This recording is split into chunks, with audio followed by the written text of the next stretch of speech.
உங்ககிட்ட சிறப்பா நாங்க கத்துக்க வேண்டிய குணங்கள் நிறைய இருக்கு. அதுல குறிப்பா ஒருத்தர் எடை போடுவீங்க பாருங்க, கரெக்டா எடை போட்டுருவீங்க. இதுதான் இப்படிதான் இருக்கும், அது இப்படிதான் அவங்க டைப் இருக்கும் அப்படின்னு கச்சிதமா எடை போட்டுருவீங்க. அந்த திறமை எங்களுக்கு நாங்க நாங்க கத்துக் கொடுங்க. எதேச்சியா செய்றீங்க அப்படின்னா மத்தவங்க நினைச்சிட்டு இருப்பாங்க. சோ அசால்ட்டா அப்படி எதேச்சியா தான் செய்யற மாதிரி நினைச்சிட்டு இருப்பாங்க. அது எந்த அழுத்தம் இருக்காது. ஆனா நீங்க நல்ல திட்டம் போட்டுதான் அந்த செயல்ல இறங்குவீங்க. ஒரு சிறப்பான குணம் என்னன்னா, நம்மளுடைய கடமை எதுனா அதை நம்ம கச்சிதமா செய்யணும்.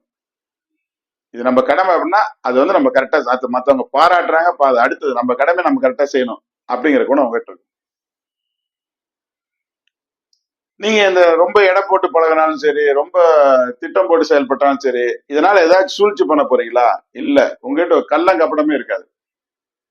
கள்ளம் கபடம் இல்ல உங்களுடைய குணத்தை நாங்க கத்துக்கிறோம்.